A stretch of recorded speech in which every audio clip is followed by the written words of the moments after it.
देखते हैं अब बाइनोमियल एक्सपेरिमेंट, या इसी को हम लोग बोलते हैं बाइनोमियल डिस्ट्रीब्यूशन। बाइनोमियल डिस्ट्रीब्यूशन बोलो या बाइनोमियल एक्सपेरिमेंट बोलो, बात एक ही है। क्या है बाइनोमियल एक्सपेरिमेंट? तो एन एक्सपेरिमेंट,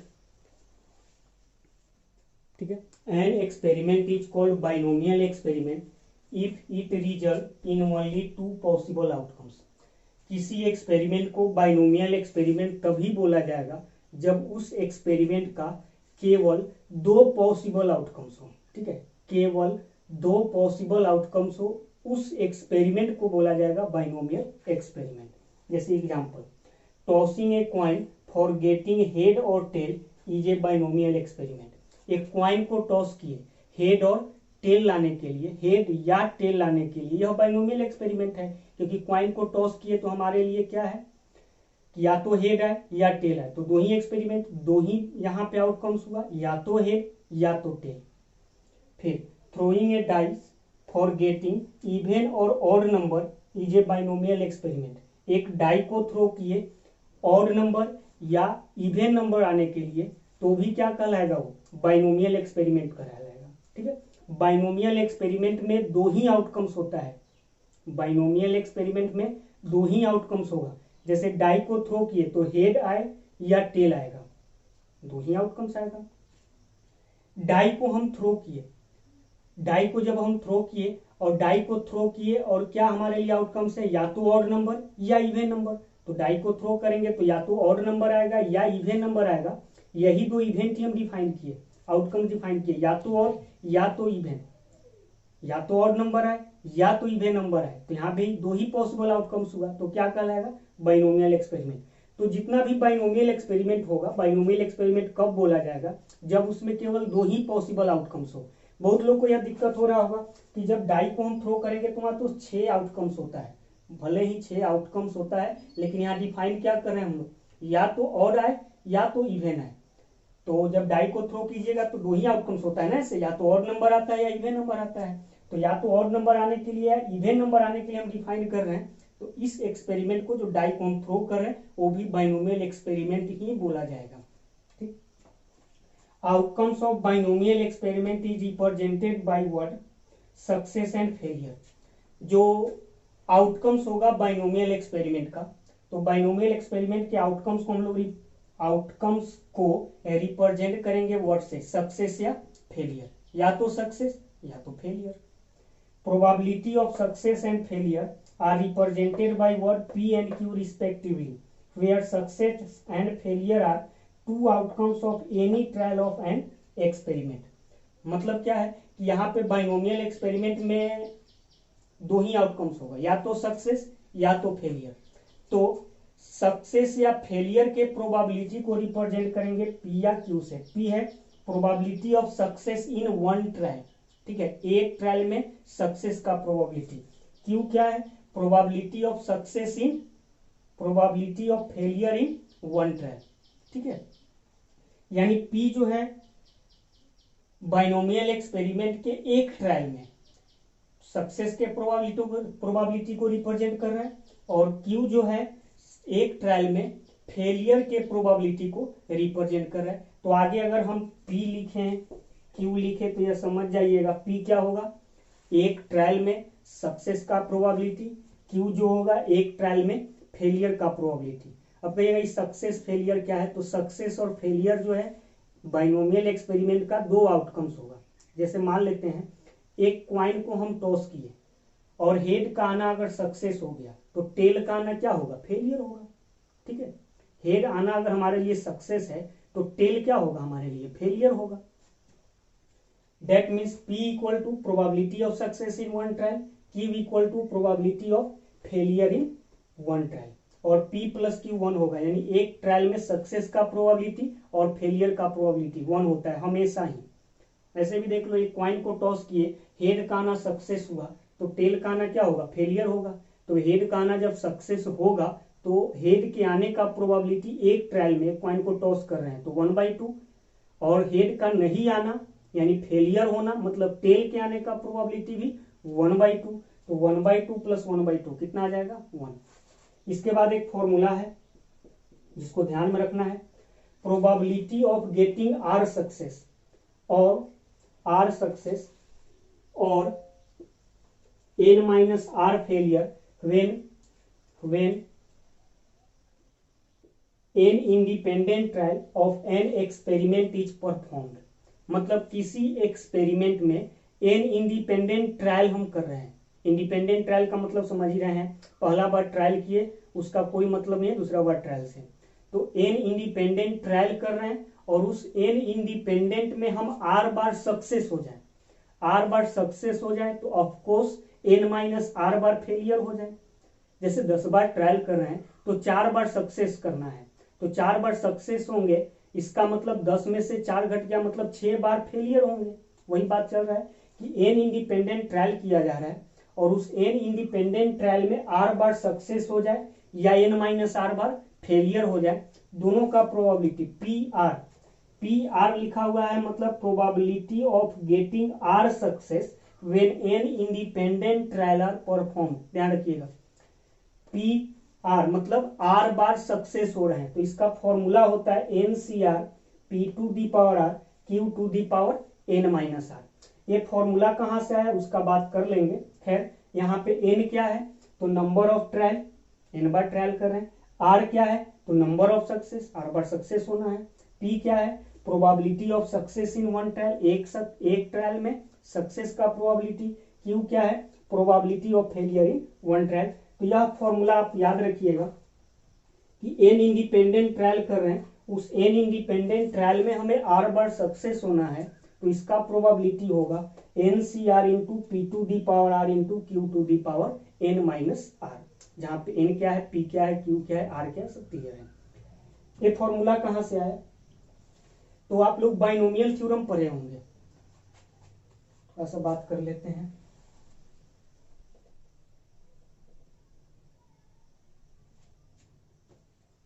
बाइनोमियल थ्योरम पढ़े होंगे, उसमें p plus Q to the power n, इसको अगर एक्सपेंड करते थे तो आप लोग याद कीजिए एक्सपेंड करने के लिए क्या करते थे, ऐसे लिखते थे NC0 p to the power 0 q to the power n minus 0, NC1 p to the power 1 q to the power n minus 1, फिर NC2 p to the power 2 q to the power n minus 2 plus plus NCR p to the power r q to the power n minus r plus आगे क्या होगा NCN p to the power n q to the power n minus n 0।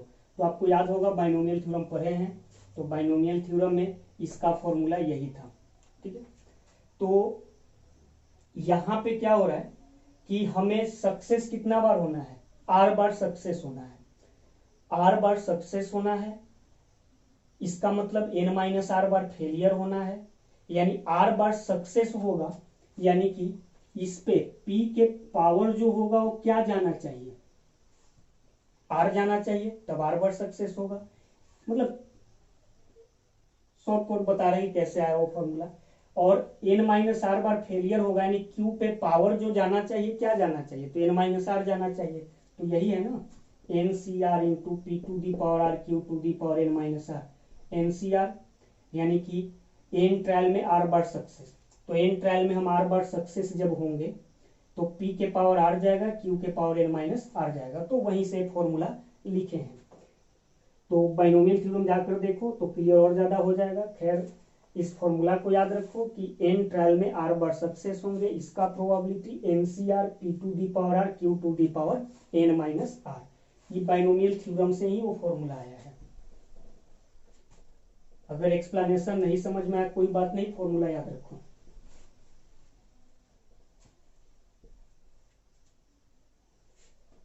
तो ये question है, find the probability of getting 3 head when A coin is toss 10 times. मतलब एक coin को 10 बार toss किए तो 3 बार हेड है, इसका प्रोबेबिलिटी निकालना है।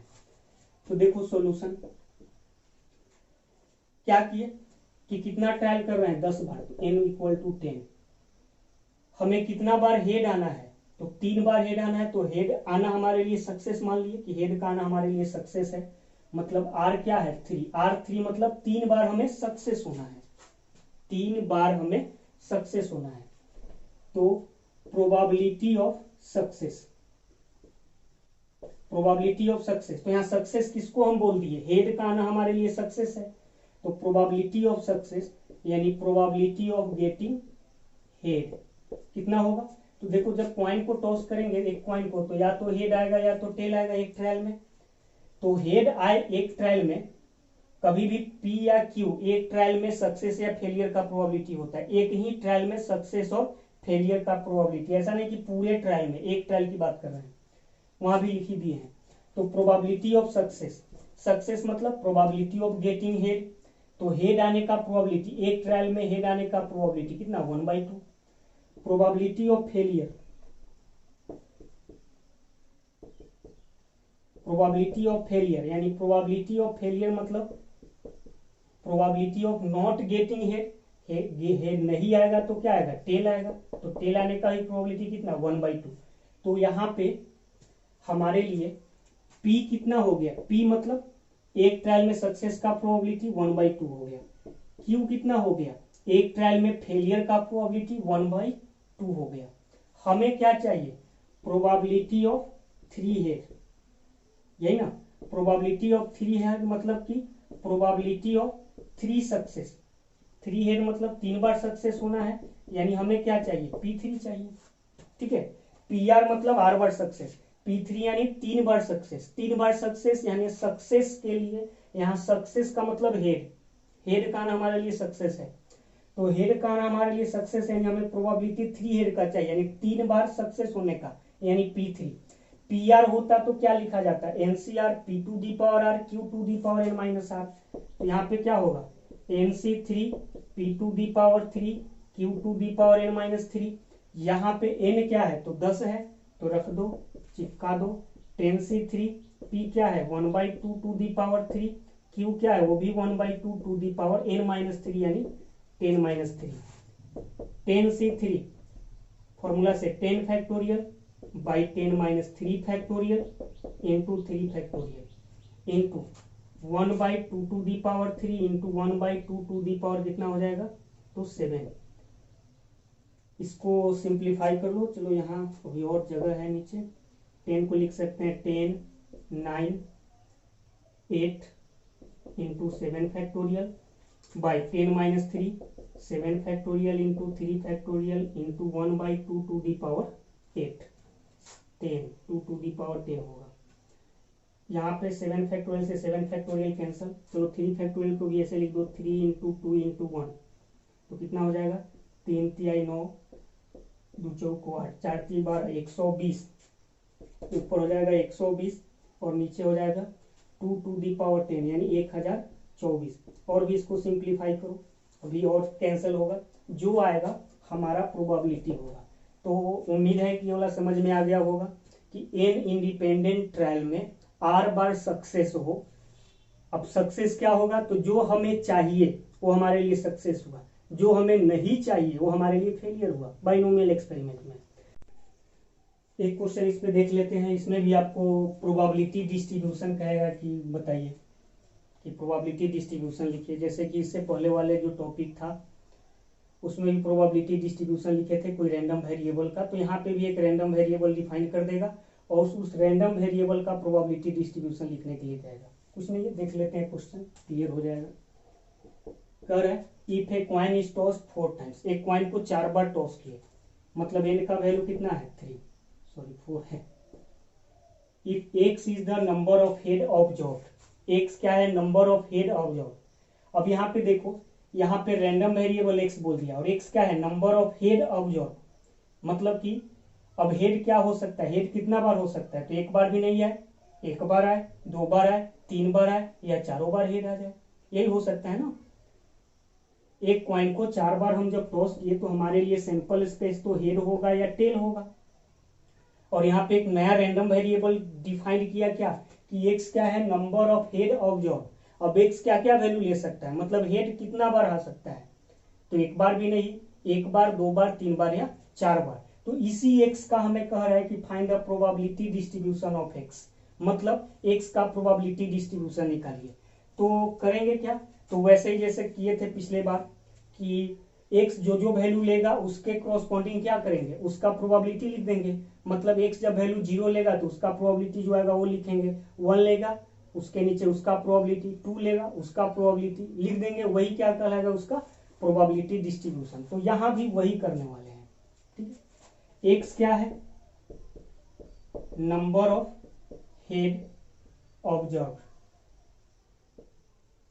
तो x can take the value, x can takes the value, x क्या क्या वैल्यू लेगा, तो या तो 0 लेगा, एक बार भी हेड नहीं है, 1 लेगा, एक बार हेड आ जाए, 2 लेगा, 2 बार हेड आ जाए, 3 लेगा, 3 बार हेड आ जाए, 4 लेगा, 4 बार हेड आ जाए। ठीक है, एक बार भी हेड नहीं आएगा उसका प्रोबेबिलिटी निकालेंगे, सबका अलग अलग प्रोबेबिलिटी निकालेंगे। खैर पी क्या है, पी हम लोग बोलते हैं probability of success. Probability of success इसका मतलब ऐसे भी बोल सकते हैं, प्रोबेबिलिटी ऑफ गेटिंग हेड, मतलब हेड का आना सक्सेस मान लिए। प्रोबेबिलिटी ऑफ गेटिंग हेड कितना होगा, 1/2। एक ट्रायल में हेड आने का प्रोबेबिलिटी सक्सेस या फेलियर का तब जब निकालते हैं तो एक ही ट्रायल में निकालते हैं। ट्रायल कितना बार भी हो उससे कोई फर्क नहीं पड़ता, हम लोग सक्सेस या फेलियर का प्रोबेबिलिटी एक ही ट्रायल में निकालते हैं। तो यहाँ हेड का आना हम सक्सेस बोल दिए, ठीक है, बोल दो सक्सेस बोल दिए हेड का आना। तो पी प्रोबेबिलिटी ऑफ सक्सेस यानी probability of getting head in 1 trial, चलो वो भी लिख दिए, कितना होगा 1/2। क्यू क्या है, प्रोबेबिलिटी ऑफ फेलियर यानी कि probability of getting tail in 1 trial, वो भी क्या होगा 1/2। अब P मालूम हो गया, Q मालूम हो गया, यानी एक ट्रायल में सक्सेस का प्रोबेबिलिटी, एक ट्रायल में फेलियर का प्रोबेबिलिटी। तो Px equal to 0, Px equal to 0 मतलब probability of getting no head या probability of not success. Px equal to 0 मतलब प्रोबेबिलिटी ऑफ नो सक्सेस, ऐसे भी लिख सकते हैं, या probability of not getting head, ऐसे भी लिख सकते हैं। ऐसे लिखो, ऐसे लिखो, ऐसे लिखो, बात एक ही है। ठीक है, अब यहाँ पे जो x का जो वैल्यू आया है सभी के लिए तो हमें क्रॉसपॉन्डिंग प्रोबेबिलिटी निकालना पड़ेगा प्रोबेबिलिटी डिस्ट्रीब्यूशन के लिए। तो p x equal to 0, x equal to 0 मतलब कि जब एक बार भी हेड नहीं है, जब एक बार हेड नहीं है यानी probability of no success, success हो ही नहीं। सक्सेस किसको बोले हैं, हेड का आना हमारे लिए सक्सेस हुआ, यानी सक्सेस ही नहीं हो, यानी probability of getting no head. तो Px इक्वल टू 0, तो याद होगा आपको PR इक्वल टू क्या होता है, NCR P to the power R Q to the power N minus R, यह फॉर्मूला आपको याद होगा। तो Px equal to 0, Px equal to 0 मतलब यहाँ R के जगह पर क्या आ गया, 0 आ गया। x इक्वल टू 0 इसलिए लिखेंगे कि x जब वैल्यू 0 हो रहा है, x जब वैल्यू 0 ले रहा है तब प्रोबेबिलिटी निकाल रहे हैं। तो P0 यानी प्रोबेबिलिटी ऑफ नो सक्सेस, तो क्या होगा NC0 P to the power 0 Q to the power N minus 0, value रख दो, n का वैल्यू 4 है, 4 बार ट्रायल कर रहे हैं, तो 4C0 P यानी 1/2 टू दी पावर 0, Q यानी 1/2 to the power N minus 0, 4 minus 0, 4C0 का वैल्यू 1, इसका वैल्यू भी 1, 1/2 टू दी पावर क्या हो जाएगा 1/16। फिर Px इक्वल टू 1 यानी probability of 1 success, Px equal to 1 यानी एक बार सक्सेस हो, एक बार सक्सेस हो मतलब एक बार हेड है, वो भी लिख सकते हैं। तो एक बार हेड है मतलब NC1 P to the power 1 Q to the power N minus 1, यानी 4C1 P का value 1/2 to the power 1, Q यानी 1/2 टू दी पावर 4 माइनस 1, निकालो वैल्यू, 4C1 का वैल्यू 4 ही हो जाएगा, फिर 1/2 और 1/16 यहाँ पे आ जाएगा 1/4। Px इक्वल टू 2 यानी प्रोबेबिलिटी ऑफ 2 सक्सेस, लिख लेना अपना, यानी कितना होगा NC2, n का वैल्यू 4 है तो चलो 4C2 P to the power 2 1/2 to the power 2 Q to the power N minus 2 यानी 4 माइनस 2 कितना हो जाएगा 2 ही होगा। तो 4C2 कितना हो जाएगा 4 factorial by 4 minus 2 2 factorial into 2 factorial into 1/16, 1/4 1/4 1/16, चलो कितना हो जाएगा 4 factorial into 3, 4 into 3 into 2 factorial by 2 factorial into 2 factorial 2 into 1 into 1/16। 2 factorial cancel, 2 से वाला कैंसल कितना बार, 2 बार, तो 3 दूना 6, 2 से कितना 8 बार कैंसल, कितना आएगा 3/8। यानी P x equal to 2, x जब वैल्यू 2 लेगा यानी 2 बार जब सक्सेस होगा, मतलब 2 बार जब हेड आएगा तो प्रोबेबिलिटी क्या होगा 3/8। P x equal to 3, x equal to 3, तो NC3 यानी 4C3 P2D3 Q2D(n-3) यानी 4 - 3 1, तो 4C3 का वैल्यू 4 ही हो, 1 ही आएगा, सॉरी 4 आएगा। 4C3 का वैल्यू कितना आएगा, 4 आएगा।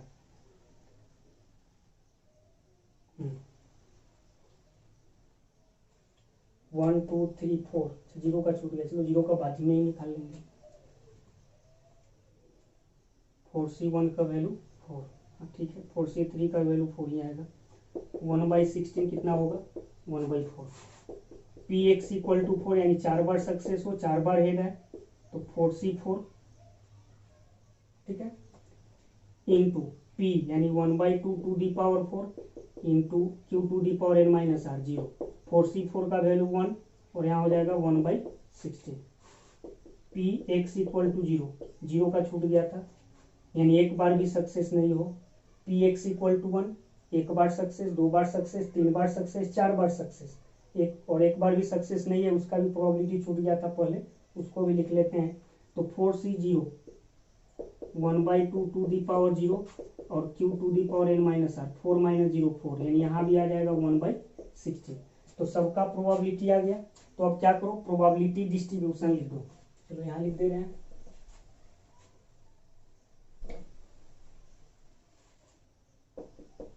तो probability distribution of x is, x क्या क्या वैल्यू ले रहा है, तो एक्स वैल्यू ले रहा है 0 1 2 3 4। पी एक्स, तो पी एक्स यानी कॉरस्पॉन्डिंग प्रोबेबिलिटी, 0 जब ले रहा है तब कितना प्रोबेबिलिटी 1/16, 1 ले रहा है तब 1/4, 2 ले रहा है तब 3/8, 3 ले रहा है तो 1/4 और 4 ले रहा है तब 1/16। इसको ऐसे ऐसे ब्रैकेट में रख देंगे, यही हमारा प्रोबेबिलिटी डिस्ट्रीब्यूशन होगा। ठीक है, तो यहाँ पे भी प्रोबेबिलिटी डिस्ट्रीब्यूशन पूछ सकता है। तो प्रोबेबिलिटी डिस्ट्रीब्यूशन जब पूछ देगा तो उसके लिए रैंडम वेरिएबल डिफाइन करने के लिए तो देंगे, क्वेश्चन में देगा रैंडम वेरिएबल। तो रैंडम वेरिएबल जो होगा उसका जो जो वैल्यू होगा उस सभी पे क्या करो तुम, प्रोबेबिलिटी निकालो। ठीक है, अब प्रोबेबिलिटी, यह बाइनोमियल एक्सपेरिमेंट है तो बाइनोमियल एक्सपेरिमेंट टाइप ही प्रोबेबिलिटी निकालेंगे। जैसे एक्स का वैल्यू 0 आया यहाँ पे इस क्वेश्चन में, एक्स का वैल्यू 0 यानी कि नो सक्सेस, 4 बार जब ट्रायल किए तो सक्सेस हुआ ही नहीं, तो 4 बार ट्रायल किए सक्सेस हुआ ही नहीं, मतलब P0 निकालेंगे यानी नो सक्सेस। PR मतलब 8 बार सक्सेस, P0 मतलब नो सक्सेस, तो PX इक्वल टू 0 मतलब एक बार भी सक्सेस नहीं हो रहा है, यानी रैंडम वेरिएबल में एक बार भी हेड नहीं आ रहा है। तो समझ में आ गया होगा, टाइप का क्वेश्चन बनाइएगा, अब बनेगा, छापो इतना।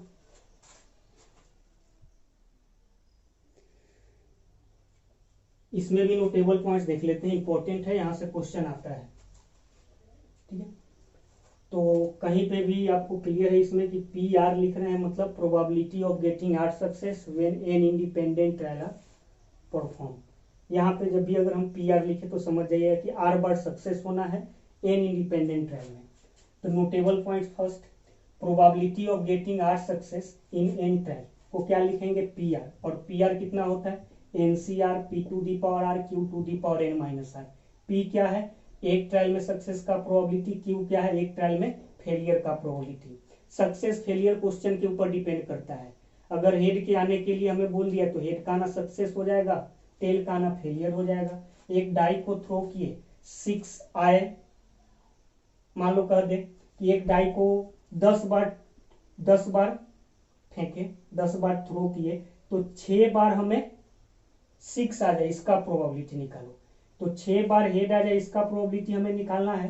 तो हम यहाँ पर क्या करेंगे कि मान लेंगे कि 6 का आना मेरे लिए सक्सेस हुआ, तो 6 का ना आना मेरे लिए फेलियर हो जाएगा। ठीक है, तो फेलियर और सक्सेस तो क्वेश्चन पे डिपेंड करेगा, सक्सेस और फेलियर अपना मान लीजिएगा। हम सक्सेस और फेलियर के टर्म में ही फॉर्मूला सब बता रहे हैं। तो एन ट्रायल में आर बार सक्सेस होगा तो पी आर, फॉर्मूला क्या, NCR P to the power R Q to the power N minus R, या probability of getting N minus R failure, R बार सक्सेस मतलब एन माइनस आर बार failure. फिर second number P0 P1 P2 plus plus Pn का value 1 होगा, इसको भी ध्यान में रखिएगा। P0 एक बार भी सक्सेस ना हो उसका प्रोबेबिलिटी, एक बार सक्सेस हो उसका प्रोबेबिलिटी, 2 बार सक्सेस हो उसका प्रोबेबिलिटी, प्लस 3 बार सक्सेस हो उसका प्रोबेबिलिटी, सभी बार यानी n बार सक्सेस हो उसका प्रोबेबिलिटी, सबका प्रोबेबिलिटी ऐड कीजिएगा तो आपको मिलेगा 1। कहां से, तो एक्सप्लेनेशन देख लो। LHS क्या है, P0 P1 P2 plus plus Pn, इसको हम समेशन के फॉर्म में ऐसे लिख सकते हैं, P R R equal to 1 R equal to 0 से ऐसे लिख सकते हैं, पी आर इक्वल टू 0 से आर जब 0 लेंगे तो ए वाला आएगा, 1 लेंगे ए वाला आएगा, 2 लेंगे ए वाला आएगा, एन लेंगे ए वाला आएगा।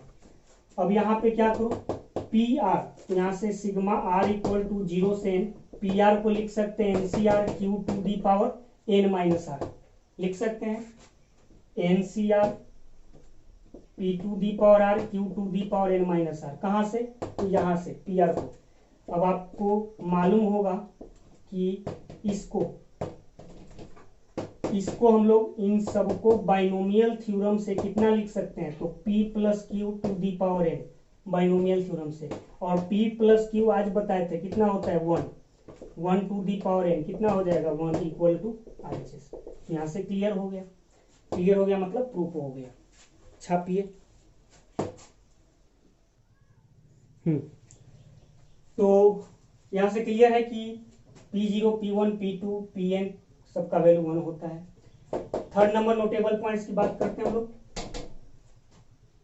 Probability of getting at least m success.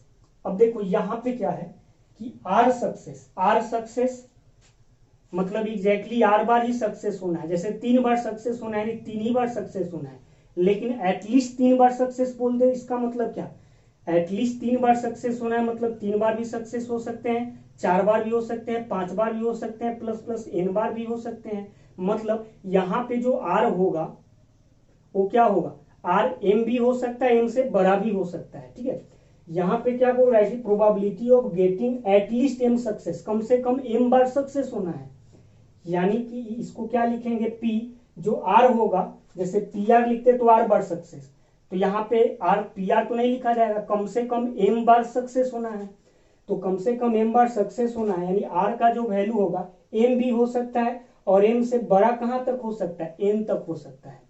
ठीक है, यानी कि इसी को हम ऐसे लिख सकते हैं कि पी आर और r का वैल्यू m भी होगा, r का वैल्यू m से लेकर कहां तक, n तक, r का वैल्यू m लेंगे मतलब m बार सक्सेस, m प्लस 1 m से बढ़ते जाना n तक, m प्लस 1 m प्लस 1 बार success, m plus 2 m plus 2 बार सक्सेस, बढ़ते बढ़ते Pn मतलब सभी बार सक्सेस यानी n बार सक्सेस।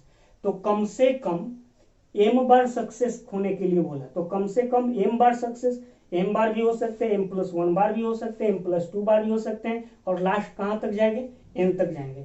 जैसे मान लो एक मतलब 10 बार ट्रायल किया गया, n 10 हो गया, और क्या है कि 3 बार सक्सेस होना है इसका प्रोबेबिलिटी, तो पी आर का वैल्यू 3 होगा, यानी 3 ही बार सक्सेस होना है, लेकिन क्या है कि कम से कम 3 बार सक्सेस होना है, तो कम से कम 3 बार सक्सेस होना है, यानी आर का वैल्यू कम से कम 3 होगा और ज्यादा से ज्यादा कितना हो जाएगा, 10 हो जाएगा। कम से कम 3 बार सक्सेस मतलब 3 बार भी सक्सेस हो सकता है, 4 बार भी सक्सेस हो सकता है, 5 बार भी हो सकता है, प्लस प्लस 10 बार भी हो सकता है। ठीक है, इन सब को निकालेंगे सम करके। अब यहां से इसको ऐसे भी लिख सकते हैं, आपको मालूम है कि P0 से लेकर P10 तक लगातार होता तो सबका सम क्या हो जाता है 1, P0 से Pn तक का सम 1 है। तो यहाँ पे बहुत सारा टर्म आ गया, 3 से लेकर 10 तक, इसका अलग निकालना होगा, इसका अलग निकालना होगा, इसका अलग, तो थोड़ा सा कैलकुलेशन वाइज ये क्या होगा, थोड़ा लंबा चला जाएगा। तो अगर हम इस फॉर्मूला का यहाँ यूज करें, इस फॉर्मूला का यूज करने का मतलब ये वाला P0 P1 P2 P3 plus plus P10, इसमें 10 बार सक्सेस हो रहा है, 10 बार ट्रायल हो रहा है, सबका सम 1। तो हमें P3 से P10 तक जाइए, तो P3 से P10 तक को हम डायरेक्ट ऐसे भी तो लिख सकते हैं, मतलब P3 से P10 तक को लिख सकते हैं 1 minus P0 P1 P2, 1 minus कितना P0 P1 प्लस P2 लिख सकते हैं। ऐसे करने से क्या हुआ, यहाँ पे 1 2 3 बहुत सारा टर्म करना था, लेकिन यहाँ पे बस हमें 1 2 3 ही टर्म को कैलकुलेट करके 1 में से उसको सबट्रैक्ट करना पड़ेगा। चाहो तो अलग अलग करके यहीं पे कर दो, नहीं तो यहाँ करोगे थोड़ा कैलकुलेशन कम होगा। तो इसके बाद यहाँ से यहाँ वही आए हैं, Pm से लेकर Pn तक है, तो इसको क्या किए 1 माइनस P0 से लेकर m के जस्ट पहले वाला तक Pm-1 तक सबट्रैक्ट कर दिए। तो यह क्लियर हो गया होगा कि अगर आपको कम से कम m बार सक्सेस होने का प्रोबेबिलिटी बोले, मतलब m बार भी सक्सेस होने का प्रोबेबिलिटी, m+1 बार सक्सेस होने का प्रोबेबिलिटी, m+2 बार सक्सेस होने का probability and so on n बार सक्सेस होने का probability. 4 number, probability of getting at most m success. अब एटमोस्ट m सक्सेस करने का मतलब ज्यादा से ज्यादा m बार सक्सेस होना है। अब यहाँ पे समझिए,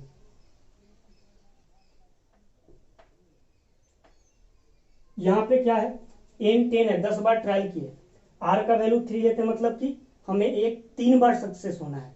लेकिन अगर यही कहे कि एटमोस्ट मतलब ज्यादा से ज्यादा 3 बार सक्सेस होना है, तो लैंग्वेज से ही क्लियर है कि ज्यादा से ज्यादा 3 बार सक्सेस होना है, मतलब 3 बार सक्सेस हो, 2 बार सक्सेस हो, 1 बार सक्सेस हो या सक्सेस हो ही नहीं, ज्यादा से ज्यादा 3 बार, यानी 3 से ज्यादा नहीं जाएंगे। तो इसको ऐसे लिखेंगे, P R का जो वैल्यू होगा या तो 0 होगा, ज्यादा से ज्यादा 3 जाएगा, P0 मतलब सक्सेस नहीं हो, P1 1 बार सक्सेस हो, P2 2 बार सक्सेस हो, P3 3 बार सक्सेस हो। इसका निकाल के सम करके लिख देंगे। तो यह 4th नंबर भी क्लियर हो गया कि probability of getting at most m success is P R का वैल्यू 0 से लेकर m तक, यानी सिग्मा R का वैल्यू 0 से m, P R m का R का वैल्यू 0 लेंगे, P0 1 लेंगे, P1 2 लेंगे, P2 m लेंगे, Pm। And last 5 number, probability of getting first success in rth trial equal to P into Q के पावर R-1। मतलब n ट्रायल किया गया और n ट्रायल में से हमें rth ट्रायल में फर्स्ट बार सक्सेस हो, इसका probability P into Q to the power R-1।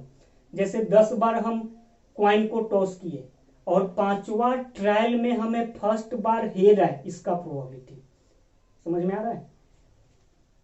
5 bar head नहीं है, 5वां ट्रायल में पहला बार हेड है, यहाँ पे वही है probability of getting first success in rth trial.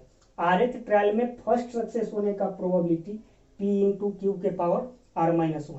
इसमें क्वेश्चन कैसा होगा, जैसे मान लो क्वाइन को 10 बार टॉस किए, तो छठा ट्रायल में मान लो फर्स्ट बार सक्सेस हो, इसका प्रोबेबिलिटी तो P into Q to the power R-1। छठा ट्रायल में सक्सेस होना है तो R का वैल्यू तो 6 है, तो 6 - 1, P 1/2, Q भी 1/2 टू दी पावर 5, इसका वैल्यू निकाल लेंगे। तो उम्मीद करते हैं वाला समझ में आया नोटेबल पॉइंट्स। इससे रिलेटेड क्वेश्चन आएगा आप लोग के बुक में कि R बार सक्सेस होने का प्रोबेबिलिटी इतना और P0 P1 P2 plus plus Pn का वैल्यू 1 होगा।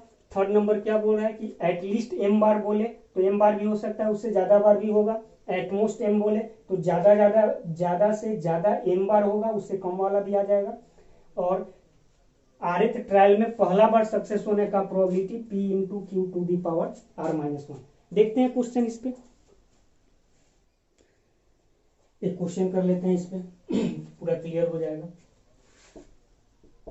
कर a coin is toss 5 times, what is the probability of getting 2 head, at least 2 head, at most 2 head, first head on third toss.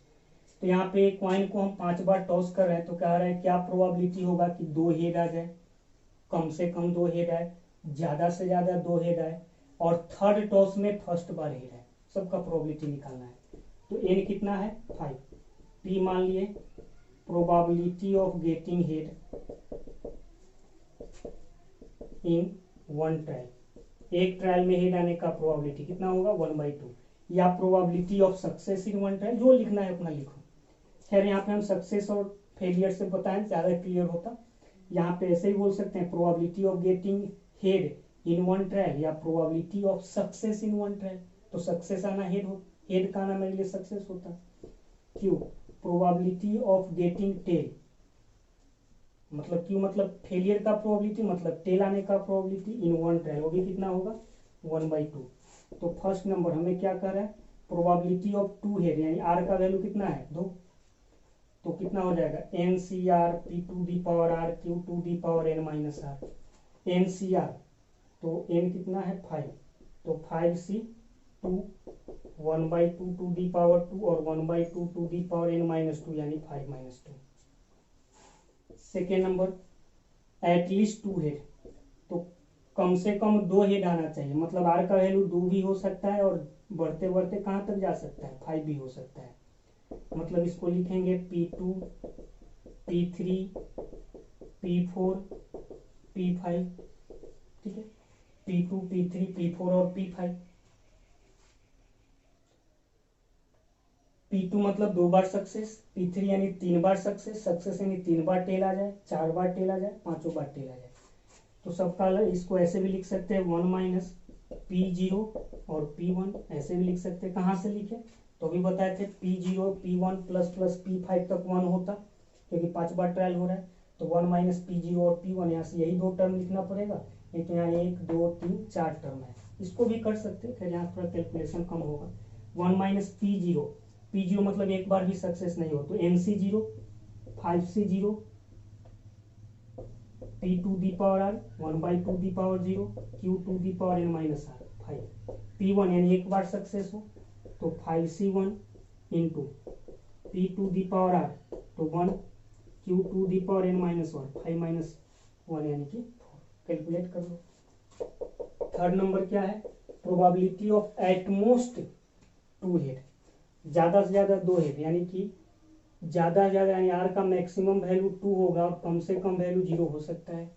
मतलब क्या, P0 P1 P2, P0 मतलब एक बार भी success नहीं, तो NCR 5C0 P to the power 0 Q to the power 5 minus 0 5, P1 तो 5C1 P to the power R तो 1 Q to the power 1/2 to the power N minus R 5 minus 1 4, P2 तो 5C2 फिर P to the power R तो 1/2 to the power 2 Q to the power N minus R 5 minus 2 3। इसको calculate कर लेंगे, आएगा answer. And fourth number क्या है, first head on third trial, तो रिक्वायर्ड प्रोबेबिलिटी यहाँ पे क्या हो जाएगा, फर्स्ट हेड थर्ड ट्रायल में होना चाहिए, तो P into Q to the power 3 minus 1। आपको याद होगा अभी जस्ट करवाए थे कि फर्स्ट सक्सेस आरथ ट्रायल में आए तो कैसे लिखते हैं, P into Q to the power R minus 1। तो यहाँ फर्स्ट हेड थर्ड ट्रायल में आना चाहिए, तो P इंटू Q के पावर R यानी थर्ड ट्रायल में आना है तो 3 माइनस 1, P का वैल्यू 1/2, Q का वैल्यू 1/2 टू दी पावर 2 यानी 1 कितना हो जाएगा 8। तो इसी टाइप का क्वेश्चन आपको मिलेगा, जाकर बनाइए। एक आध और छोटा सा वीडियो आएगा, इसमें मीन डिफरेंस का और कुछ क्वेश्चन करवाएंगे और प्रोबेबिलिटी खत्म हो गया, खत्म हो जाएगा, भी एक वीडियो और आएगा, टेंशन मत लो। और अगर क्वेश्चन और पूछना है, क्वेश्चन में दिक्कत है, कमेंट करना, तो और क्वेश्चन का वीडियो करवा देंगे।